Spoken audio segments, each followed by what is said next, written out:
Hey everyone, so I decided to start recording videos of myself reading books, and I figured it would help anybody who wanted to know about certain novels or whatever, like whatever title I'm reading, or if they wanted like a means for someone to have like a means to read the book without actually having to read the book. I'm not gonna put any of my opinion in like my readings, but I just figured it'd be helpful. So the first book I'm going to read is Their Eyes Were Watching God by Zora Neale Hurston. And I did buy the movie. It was produced by Oprah, but I wanted to read the novel first. And I usually don't have like a lot of time to do anything for myself, so this will be something that it's like doing something for myself, even though it could possibly help other people. Hopefully, my kid doesn't wake up because they were just awake. They just woke up. Like I was already recording the video and they woke up. But I'm just gonna jump right into it. I only made it to the very top of page 3 before they woke up, so I'm just gonna try to get through this as quickly as possible without like making all that mouth noises and stumbling over my words too much because I kind of actually like nearsighted, but I'm reading with my glasses off because it looks kind of.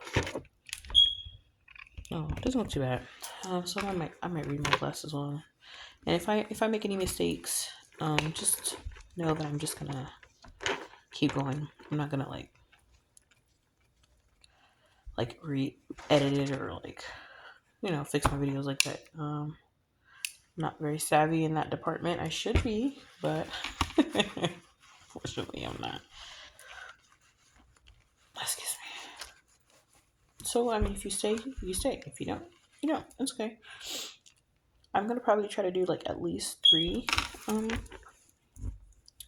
three chapters, and we'll go from there. I'll try to do 3 chapters at a time whenever I can. Hopefully, it doesn't take me forever to read the book because I really do want to read it before I watch the movie. I'm really anxious to watch the movie, and that's that.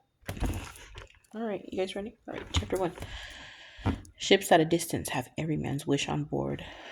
For some, they come in with the tide.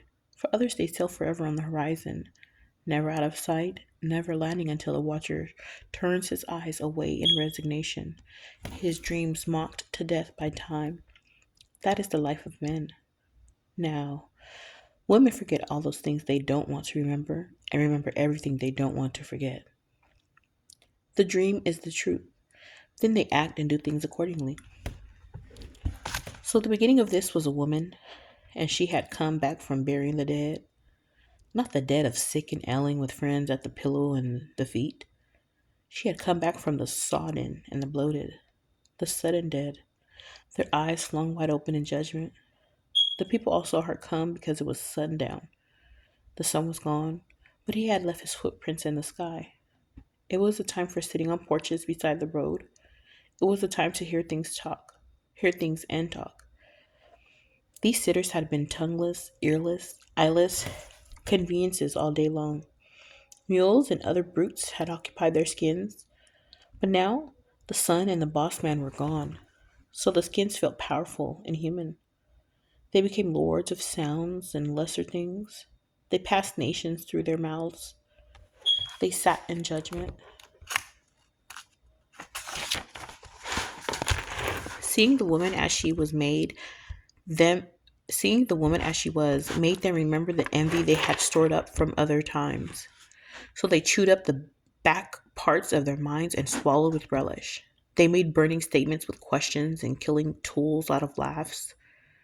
It was mass cruelty, a mood come alive. Words walking without masters, walking all together like harmony in a song. What's she doing coming back here in them overalls? Can't she find no dress to put on? Where's that blue satin dress she left here in? Where all that money her husband took and died and left her? What that old 40-year-old woman doing with her hair swinging down her back like some young gal? Where she left that young lad of a boy she went off here with? Thought she was going to marry. Where he left her. What he done with all her money. Bet you he off with some gal so young she ain't even got no hairs. Why she don't stay in her class? When she got to where they were, she turned her face on the banderlog and spoke. They scrambled a noisy "good evening" and left their mouths setting open and their ears full of hope. Her speech was pleasant enough, but she kept walking straight on to her gate. The porch couldn't talk for looking.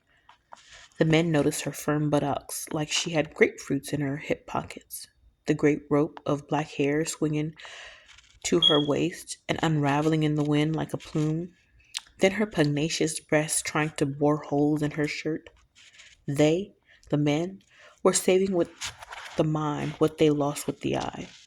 The women took the faded shirt and muddy overalls and laid them away for remembrance. It was a weapon against her strength, and if it turned out of no significance, still it was a hope that she might fall to their level some day. But nobody moved. Nobody spoke. Nobody even thought to swallow spit until after her gate slammed behind her. Pearl Stone opened her mouth and laughed real hard because she didn't know what else to do. She fell all over Miss Sumpkins while she laughed. Miss Sumpkins snorted violently and sucked her teeth. Y'all let her worry you. You ain't like me. I ain't got her to study 'bout. If she ain't got manners enough to stop and let folks know how she been making out, let her go on. She ain't even worth talking after, Lulu Moss drawled through her nose. She sits high, but she looks low. That's what I say about these old women running after young boys.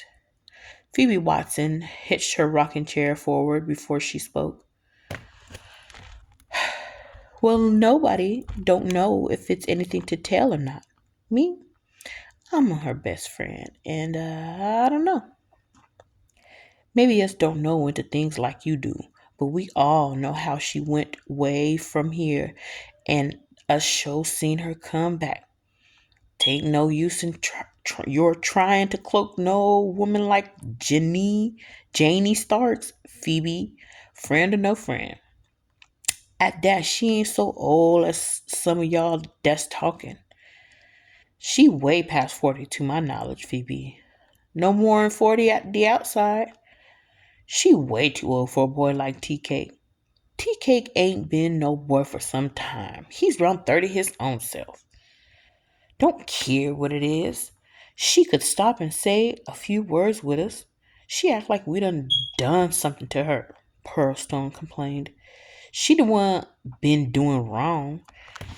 You mean you mad cause she didn't stop and tell us all her business? Anyhow, would you ever know her to do so bad as y'all make out? The worst thing I ever know her to do was take it a few years off of her age, and that ain't never harmed nobody. Y'all makes me tired. The way you talking, you think the folks in this town didn't do nothing in the bed except praise the Lord.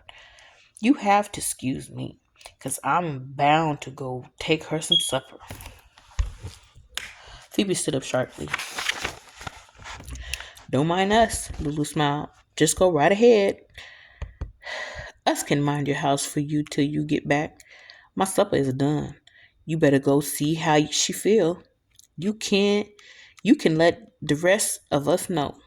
Lord, Pearl agreed. I done scorched up that little meat and bread too long to talk about. I can stay away from home long as I please. My husband ain't fussy. Or, Phoebe, if you's ready to go, I could walk over there with you, Miss Simpkins volunteered. It's sort of dusk and down dark. The booger man might catch you. Nah, thank you. Nobody couldn't catch me these few steps I'm going. Anyhow, my husband tell me, say no first class booger would have me. If she got anything to tell you, you'll hear it. Phoebe hurried on off with a covered bowl in her hands. She left the porch, pelting her back with unanswered questions. They hoped the answers were cruel and strange. When she arrived at the place, Phoebe Watson didn't go in by the front gate and down the palm walk to the front door. She walked around the fence corner and went in the intimate gate with her heaping plate of mulatto rice. Janie must be round that side. She found her sitting on the steps of the back porch with the lamps all filled and the chimneys cleaned. "Hello, Janie. How you coming?" "Oh, pretty good. I'm trying to soak some of the tiredness and the dirt out of my feet." She laughed a little. "Ah, I see you is. Gal, you sure looks good. You looks like you's your own daughter." They both laughed. "Even with them overalls on, you shows your womanhood. Go on. You must think I brought you something when I ain't brought home a thing but myself. That's a gracious plenty. Your friends wouldn't want nothing better." Takes that flattery off of you, Phoebe, 'cause I know it's from the heart." Janie extended her hand. "Good Lord, Phoebe, ain't you never going to give me that little rations you brought me? I ain't had a thing on my stomach today except in my hand." They both laughed easily. "Give it here and have a seat." "I knowed you'd be hungry. No time to be hunting stove wood after dark. My mulatto rice ain't so good this time. Not enough bacon grease. What I reckon it'll kill hungry." "I'll tell you in a minute," Janie said, lifting the cover. "Gal, it's too good. You switches a mean fanny round in the kitchen." That ain't much to eat, Janie. But I'm liable to have something sure enough good tomorrow, 'cause you done come." Janie ate heartily and said nothing.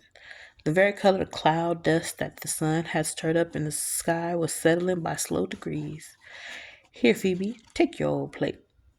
I ain't got a bit of use for an empty dish. That grub sure come in handy." Phoebe laughed at her friend's rough joke. "You's just as crazy as you ever was. Hand me that wash rag on that chair by you, honey. Let me scrub my feet." She took the cloth and rubbed vigorously. Laughter came to her from the big road. "Well, I must see Mouth Almighty is still sitting in the same place. And I reckon they got me up in their mouth now. Yes, indeed.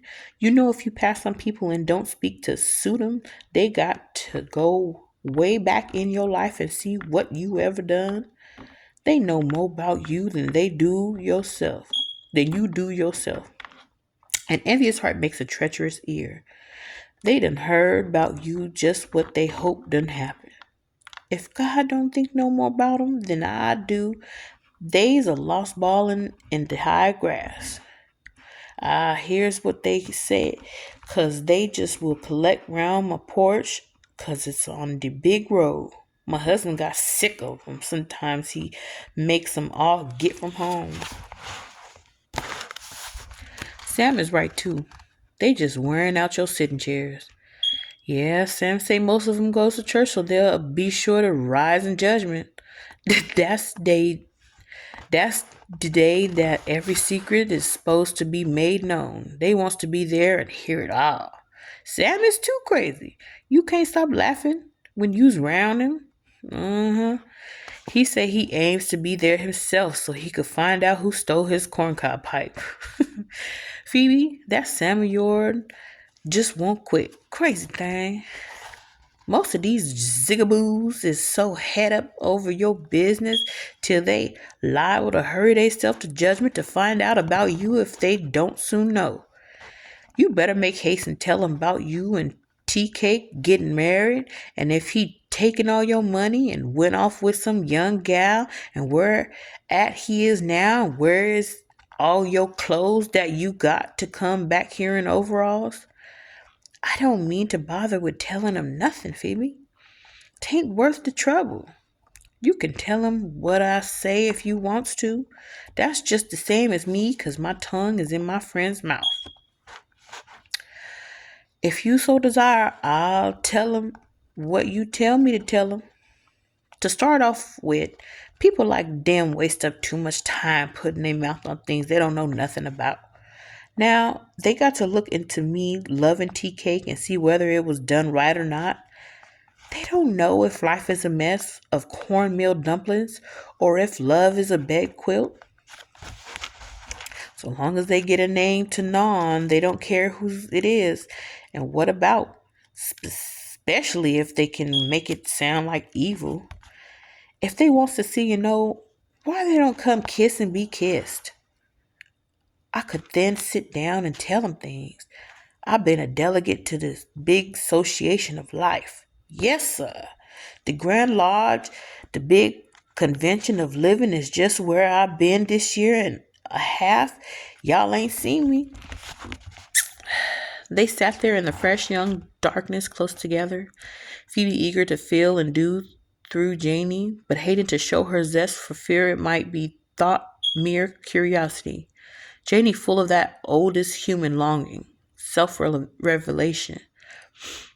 Phoebe held her tongue for a long time, but she couldn't move but she couldn't help moving her feet. Excuse me. So Janie spoke. They don't need to worry about me and my overalls as long as I still got $900 in the bank.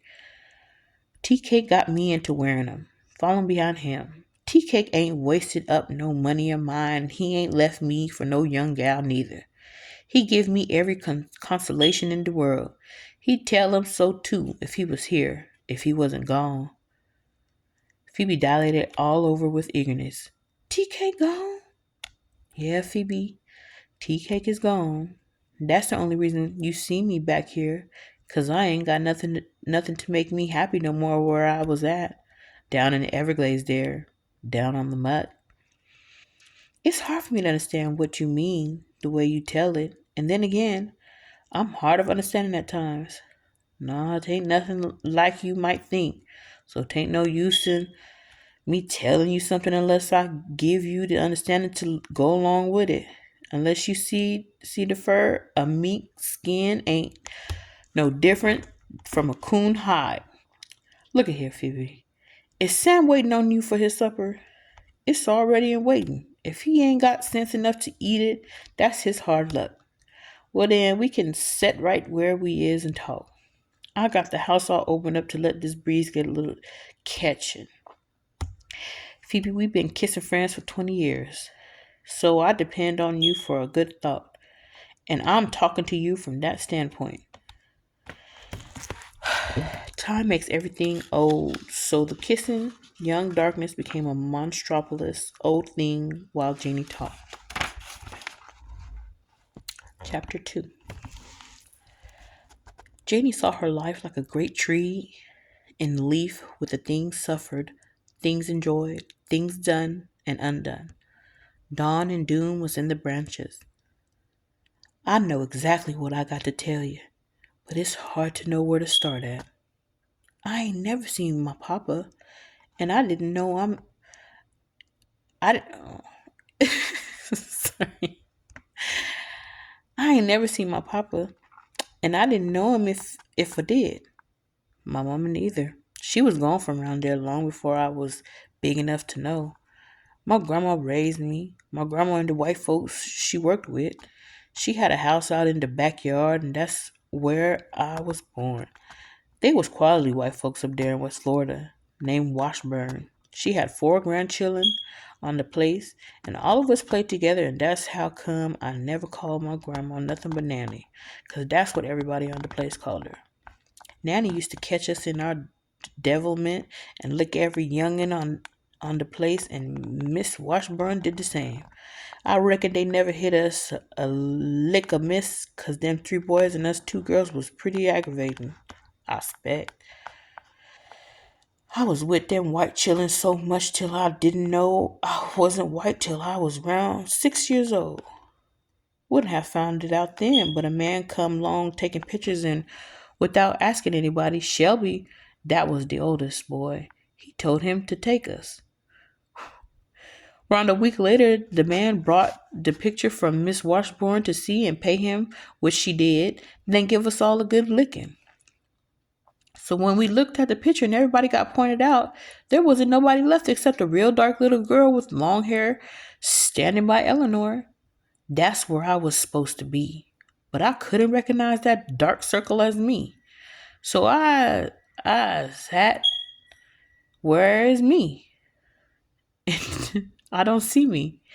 Everybody laughed, even Miss Washburn. Miss Nellie, the mama of the children who come back home after her husband dead, she pointed to the dark one and said, "That's you, Alphabet. Don't you know your own self?"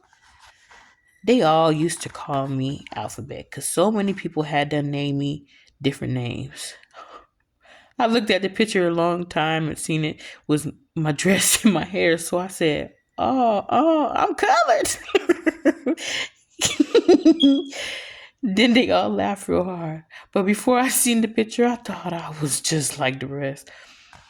Us lived there having fun till the children at school got to teasing me about living in the white folks' backyard. There was a naughty head gal named Mayrella that used to get mad every time she looked at me. Miss Washburn used to dress me up in all the clothes her grandchildren didn't need no more, which still was better than what the rest of the colored children had. And then she used to put hair ribbon on my forehead for me to wear. That used to rile Mayrilla a lot. So she would pick at me all the time and put some others up to do the same. They pushed me away from the ring plays and make out they couldn't play with nobody that lived on premises. Then they tell me not to be talking on over my looks because they mama told them about the hound dogs hunting my papa all night long. About Miss Washburn and the sheriff putting the bloodhounds on the trail to catch my papa for what he done to my mama.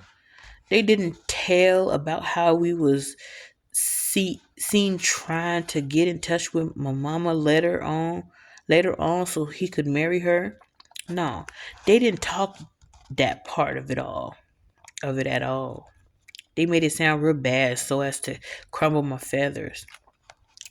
They made it sound real bad so as to crumple my feathers. None of them didn't even remember what my name was. None of them didn't even remember what his name was, but they all know the bloodhound part by heart.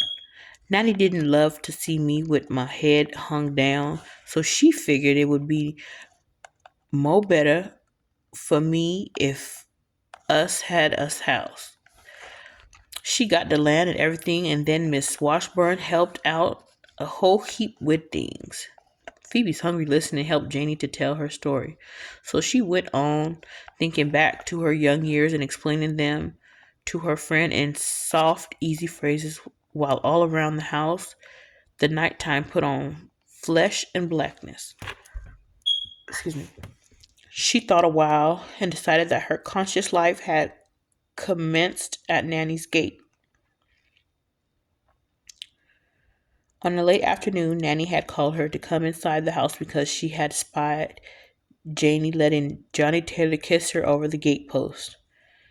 It was a spring afternoon in West Florida. Janie had spent most of the day under a blossoming pear tree in the backyard. She had been spending every minute that she could steal from her chores under that tree for the last 3 days. That was to say, ever since the first tiny bloom had opened. It had called her to come and gaze on a mystery. From barren brown stems to glistening leaf buds, from the leaf buds to snowy virginity of bloom. It stirred her tremendously. How? Why? It was like a flute song forgotten in another existence and remembered again. What? How? Why? This singing she heard that had nothing to do with her ears. The rose of the world was breathing out of smell. The rose of the world was breathing out smell. It followed her through all her waking moments and caressed her in her sleep. It connected itself with other vaguely felt matters that had struck her outside observation and buried themselves in her flesh. Now they emerged and quested about her consciousness. She was stretched on her back beneath the pear tree, soaking in the alto chant of the visiting bees, the gold of the sun, and the panting breath of the breeze when the inaudible voice of it all came to her. She saw a dust-bearing bee sink into the sanctum of a bloom. The thousand sister calyxes arched to meet the Love embrace and the ecstatic shiver of the tree from root to tiniest branch, creaming in every blossom and fronting with delight, frothing with delight. So this was a marriage. She had been summoned to behold a revelation. Then Janie felt the pain, remorseless, sweet, that left her limp and languid. After a while, she got up from where she was and went over the little garden field entire. She was seeking confirmation of the voice and vision, and everywhere she found and acknowledged answers. A personal answer for all other creations except herself. She felt an answer seeking her, but where? When? How? She found herself at the kitchen door and stumbled inside. In the air of the room were flies tumbling and singing, marrying and giving in marriage. When she reached the narrow hallway, she was reminded that her grandmother was home with a sick headache. She was lying across the bed asleep, so Jenny tipped on out of the front door. Oh, to be a pear tree, any tree in bloom, with kissing bees singing of the beginning of the world. She was 16. She had glossy leaves and bursting buds, and she wanted to struggle with life, but it seemed to elude her.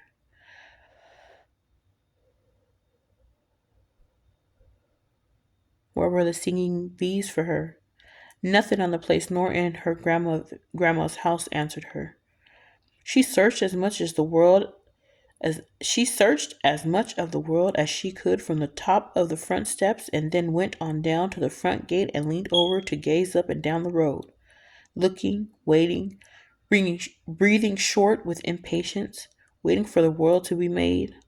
Through pollinated air she saw a glorious being coming up the road. In her former blindness, she had known him as shiftless Johnny Taylor, tall and lean. That was before the golden dust of pollen had beglamored his rags and her eyes. In the last stages of Nanny's sleep, she dreamed of voices. Voices far off but persistent and gradually coming nearer. Janie's voice. Janie talking in whispery snatches with a male voice she couldn't quite place. That brought her wide awake. She bolted upright and peered out of the window and saw Johnny Taylor lacerating her Janie with a kiss. Janie! The old woman's voice was so lacking in command and reproof, so full of crumbling disillusion, that Janie half believed that Nanny had not seen her. So she extended herself out of her dream and went inside of the house. That was the end of her childhood. Nanny's head and face looked like the standing roots of some old tree that had been torn away by storm. Foundation of ancient power that no longer mattered. The cooling Palma Christi leaves that Jeanie had bound about her grandma's head with the right rag had wilted down and become part and parcel of the woman. Her eyes didn't bore and pierce. They diffused and melted Janie, the room and the world into one comprehension. Janie, you's a woman now, so no, Nanny, no. I ain't no real woman yet. The thought was too new and heavy for Janie. She fought it away. Nanny closed her eyes and nodded a slow, weary affirmation many times before she gave it voice. Yeah, Janie, you's got your womanhood on you. So I mount as well tell you what I've been saving up for a spell. I wants to see you married right away. Me? Married? No, Nanny, no ma'am. What I know about a husband? What I seen just now is plenty for me, honey. I don't want no trashy nigger, no breath in britches like Johnny Taylor using your body to wipe his foots on. Nanny's words made Janie's kiss across the gatepost seem like a manure pile after a rain. Look at me, Janie. Don't sit there with your head hung down. Look at your old grandma. Her voice began snagging on the prongs of her feelings. I don't want to be talking to you like this. Fact is, I done been on my knees to my maker many a time, asking, please, for him not to make the burden too heavy for me to bear. Nanny, I didn't mean nothing bad. That's what makes me scared. You don't mean no harm. You don't even know where harm is at. I'm old now. I can't be always guiding your feet from harm and danger. I wants to see you married right away. Who I'm going to marry offhand like that? I don't know nobody. The Lord will provide. He know I done bore the burden in the heat of the day. Somebody done spoke to me about you long time ago. I ain't said nothing 'cause that wasn't the way I placed you. I wanted you to school out and pick from a higher bush and a sweeter berry. But that ain't no idea I see. Nanny, who that been asking you for me? Brother Logan Killix. He's a good man too. No, Nanny, no ma'am. Is that what he been hanging around here for? He looked like some old skullhead in the graveyard. The older woman sat bolt upright and put her feet to the floor and thrust back the leaves from her face. So you don't want to marry off decent like, do you? You just wants to hug and kiss and feel around with first man, first one, first one man and then another, huh? You wants to make me suck the same sorrow your mama did, huh? My old head ain't gray enough. My back ain't bowed enough to suit you. The vision of Logan Killix was desecrating the pear tree, but Jenny didn't know how to tell Nanny that. She merely hunched over and pouted at the floor. Jenny, yes, ma'am. You answer me when I speak. Don't you sit there pouting with me after all I done went through for you. She slapped the girl's face violently and forced her head back so that their eyes met in struggle. With her hand uplifted for the second blow, she saw the huge tear that welled up from Janie's heart and stood in each eye. She saw the terrible agony, and the lips tightened down to hold back the cry and desisted. Instead, she brushed back the heavy hair from Janie's face and stood there suffering and loving and weeping eternally for both of them. Come to your grandma, honey. Sit at her lap like you used to. Your nanny wouldn't harm a hair of your head. She don't want nobody else to do it neither if she can help it. Honey, the white man is the ruler of everything as far as I've been able to find out. Maybe it's some place way off in the ocean where the black man is in power, but we don't know nothing about what we see. So the white man throw down the load and tell the nigger man to pick it up. He pick it up because he have to, but he don't tote it. He hand it to his woman folks. The nigger woman is the mule of the world so far as I can see. I've been praying for it to be different with you. Lord, Lord, Lord. For a long time she sat rocking with the girl held tightly to her sunken breast.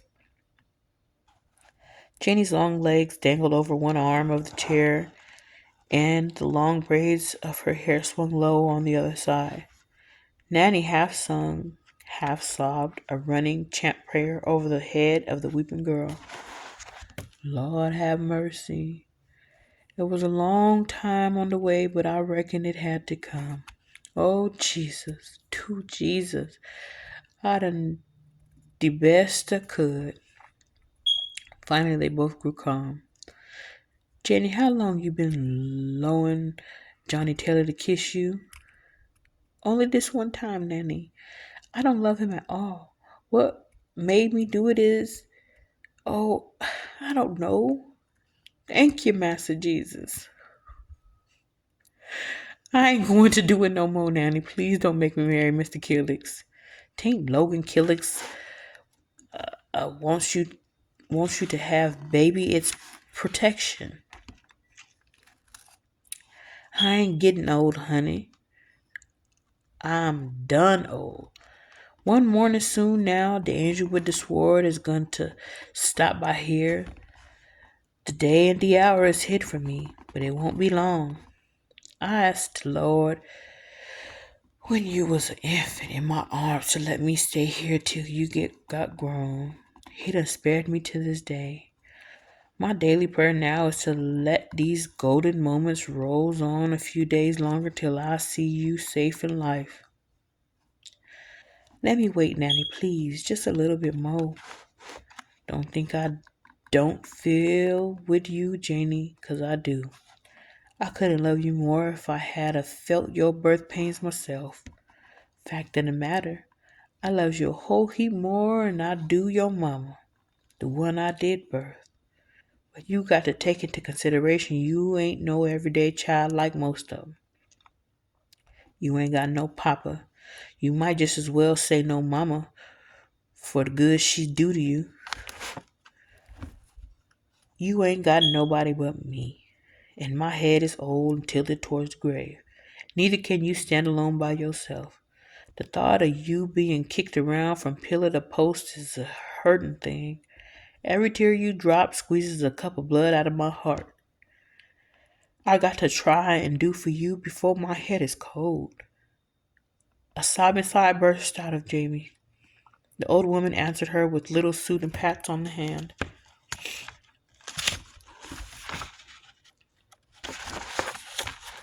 You know, honey, us color folks is branches without roots, and that makes things come around in queer ways. You in particular. I was born back due in slavery, so it wasn't for me to fulfill my dreams of what a woman ought to be and to do. That's one of the holdbacks of slavery. But nothing can't stop you from wishing. You can't beat nobody down so low till you can rob them of their will. I didn't want to be used for a work ox and a brood sow, and I didn't want my daughter used that way neither. It sure wasn't my will for things to happen like they did, and even hated the way you was born. But all the same, I said, thank God I got another chance.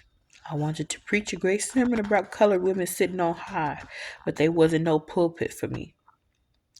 Freedom found me with a baby daughter in my arms, so I said I'd take a broom and a cook pot and throw up a highway through the wilderness for her. She would expound what I felt, but somehow she got lost off of the highway, and next thing I knowed, here you was in the world. So whilst I was tending you of nights, I said I'd saved a text for you. I've been waiting a long time, Janie, but nothing. I've been through ain't too much if you just take a stand on high ground like I dreamed. Old Nanny sat there rocking Janie like an infant and thinking back and back. Mind pictures brought feelings, and feelings dragged out dramas from the hollows of her heart.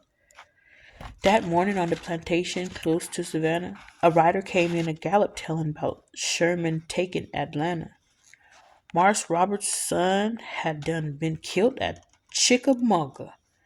So he grabbed his gun and straddled his best horse and went off with the rest of the gray-headed men and young boys to drive the Yankees back into Tennessee.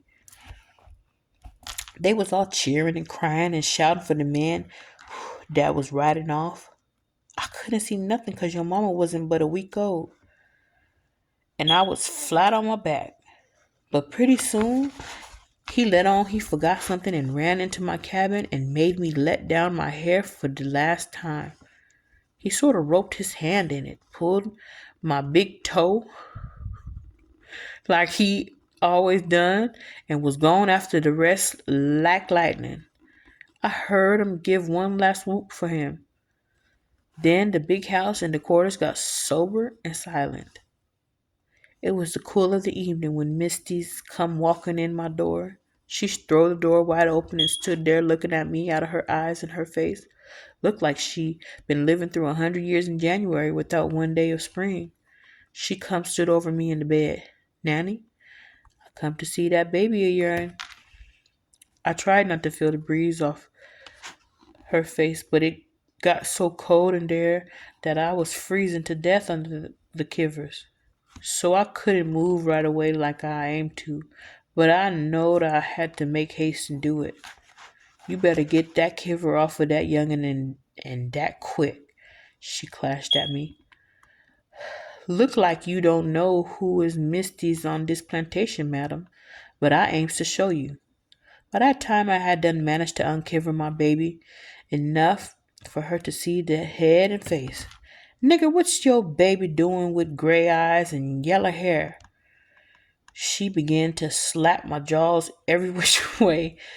I never felt the first one 'cause I was too busy getting the kiver back over my child. But them last lick burnt me like fire. I had too many feelings to tell which one to follow, so I didn't cry and I didn't do nothing else. But then she kept on asking me how come my baby looked white. She asked me that maybe 25 or 30 times, like she got to saying that and couldn't help herself. So I told her, I don't know nothing about what I'm told to do, 'cause I ain't nothing but a nigger and a slave. Instead of pacifying her like I thought, looked like she got madder.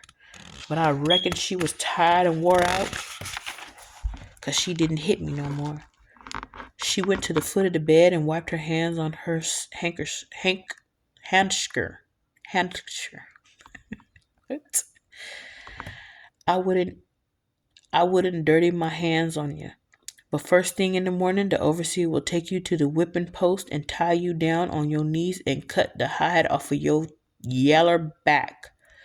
100 lashings with a raw hide on your bare back. I'll have you whipped till the blood run down to your heels.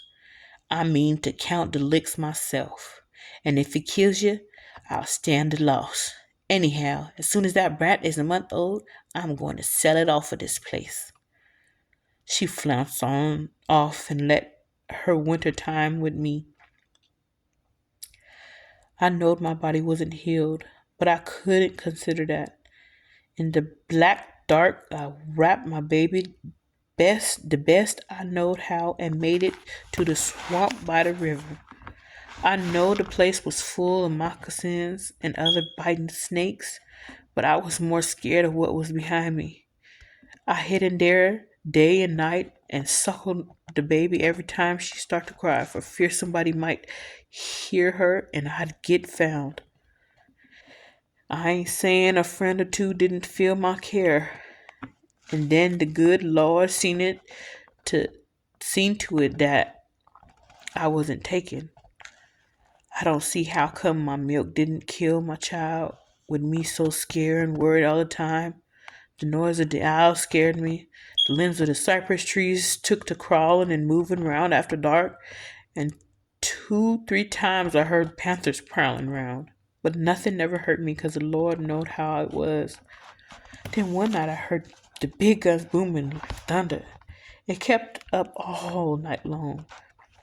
And the next morning I could see a big ship at a distance and a great stirring round. So I wrapped Leafy up in moss and fixed her good in a tree and picked my way on down to the landing. The men was all in blue, and I heard people saying Sherman was coming to meet the boats in Savannah, and all of the slaves was free. So I run, got my baby, and got in quotation with people and found a place I could stay. But it was a long time after that before the big surrender at Richmond.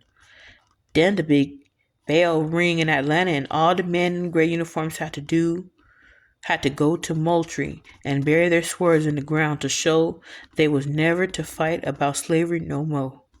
So then we know we was free. I wouldn't marry nobody, though I could have a heap of times, 'cause I didn't want nobody mistreating my baby. So I got with some good white people and come down here in West Florida to work and make the sun shine on both sides of the street for Leafy. My madam helped me with her just like she been doing with you. I put her in school when it got so it was a school to put her in, and I was expecting to make a school teacher out of her. One day she didn't come home at the usual time, and I waited and waited, but she never come all that night. I took a lantern and went round asking everybody, but nobody ain't seen her. The next morning she come crawling in on her hands and knees, a sight to see.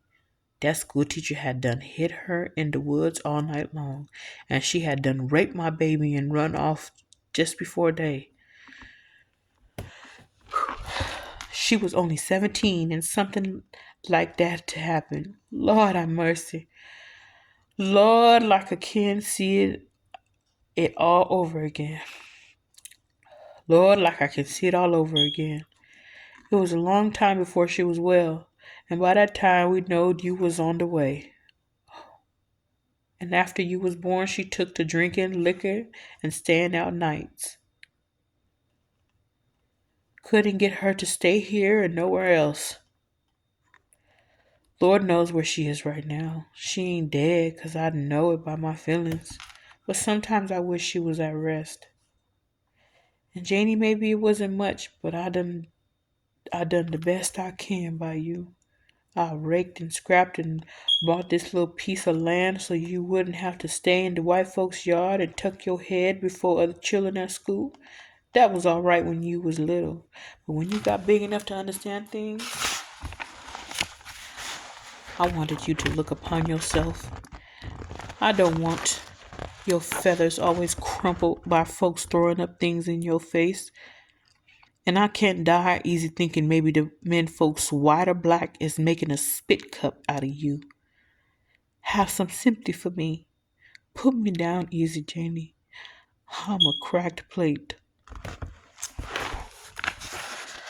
Ooh. All right. Chapter 3. All right, chapter 3. There are years that ask questions and years that answer. Janie had no chance to know things, so she had to ask, did marriage and the cosmic loneliness of the unwanted, of the unmated, did marriage compel love like the sun, the day? In the few days to live before she went to Logan Killick's and his often mentioned 60 acres, Janie asked inside of herself and out. She was back and forth to the pear tree, continuously wondering and thinking. Finally, out of Nanny's talk and her own conjectures, she made a sort of comfort for herself. Yes, she would love Logan after they were married. She could see no way for it to come about. But Nanny and the old folks had said it, so it must be so. Husbands and wives always loved each other, and that was what marriage meant. It was just so. Janie felt glad of the thought, for then it wouldn't seem so destructive and moldy. She wouldn't be lonely anymore. Janie and Logan got married in Nanny's parlor of a Saturday evening with 3 cakes and big platters of fried rabbit and chicken. Everything to eat in abundance. Nanny and Miss Washburn had seen to that.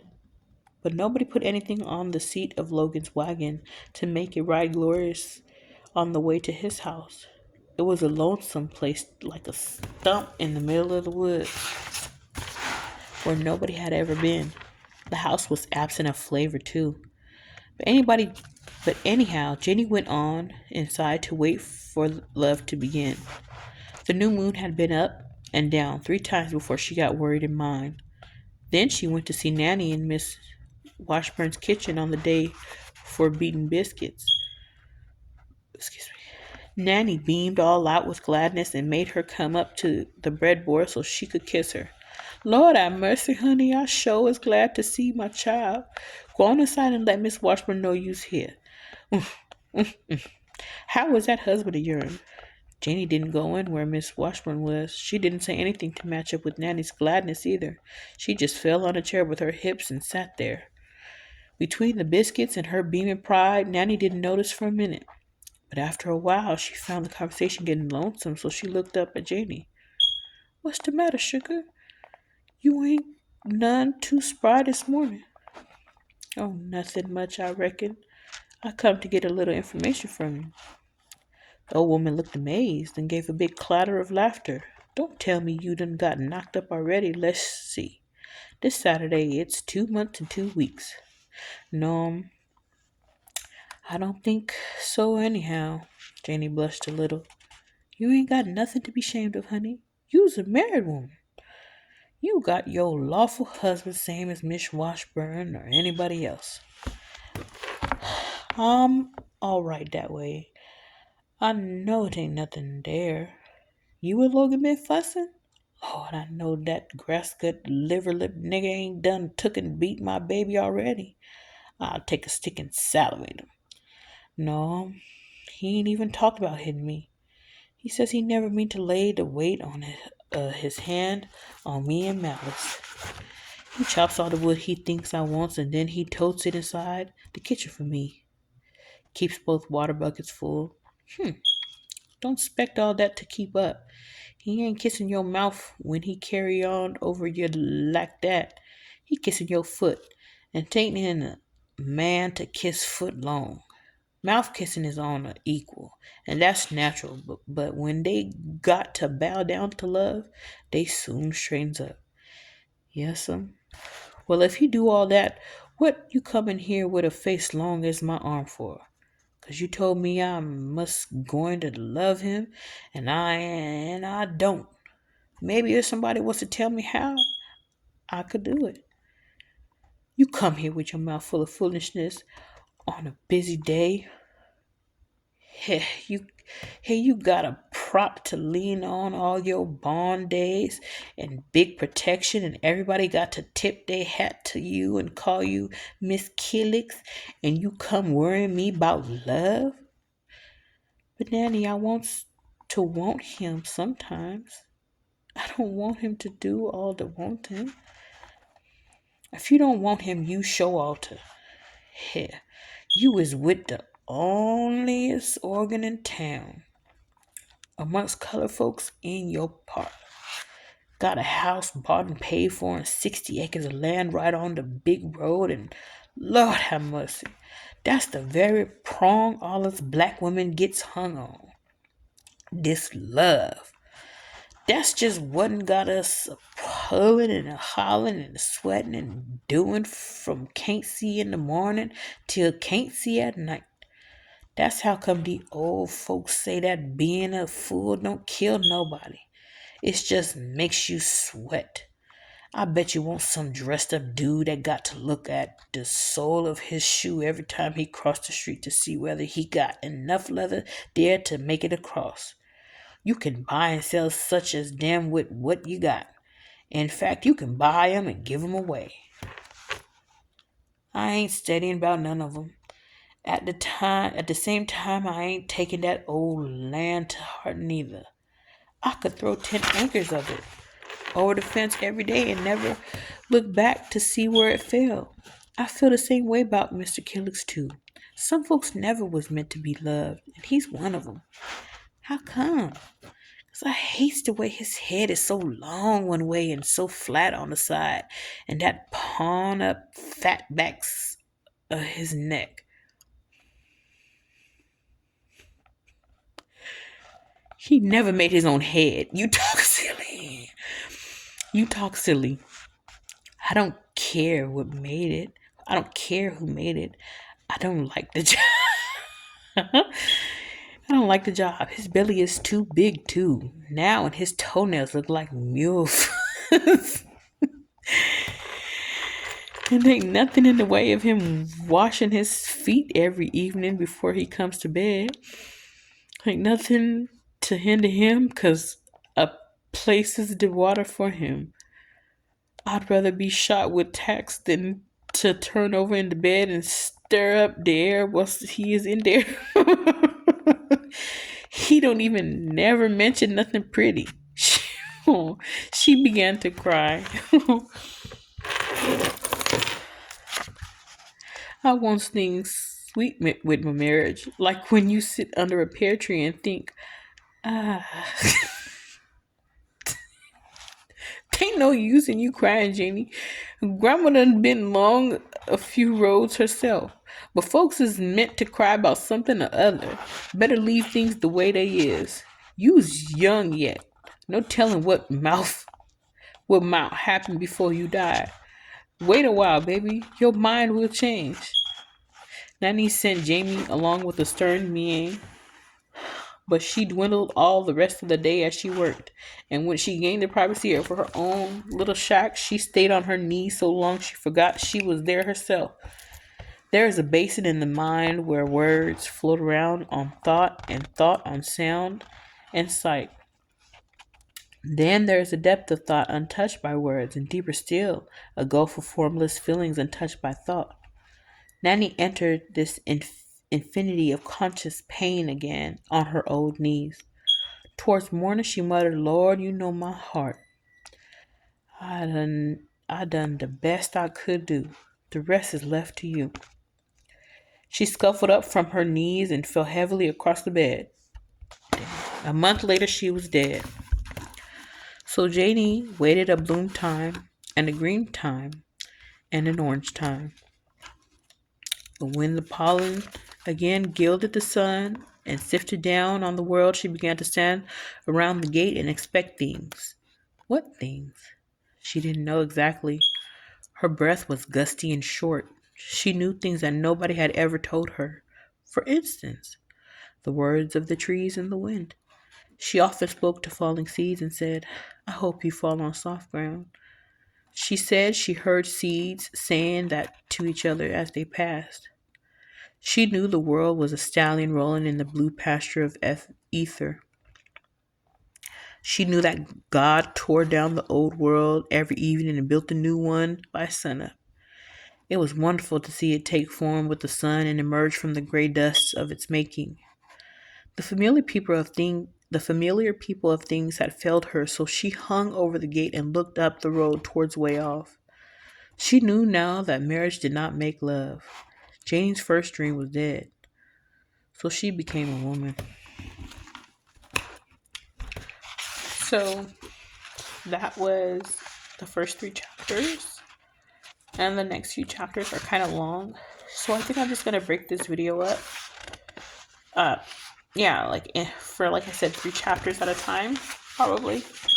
Because if I keep going, people might not stay long. It's already been an hour, and I've only done 3 chapters, so I guess I wouldn't take so long if I like could get used to like reading the, like country ebonics. That's where I see that I'm like scrambling a little bit. Because like when they say all I can, like it's like can, but it's like can. So I kind of mess up, and then is I mess up a little bit. But anyway, so thanks for staying with me for the first 3 chapters of Their Eyes Were Watching God. I am going to start the next video. Hopefully it doesn't take me an hour, but it is a lot more pages. The first 3 chapters were only 25 pages, and then the next one is 50. So anyways, thank you.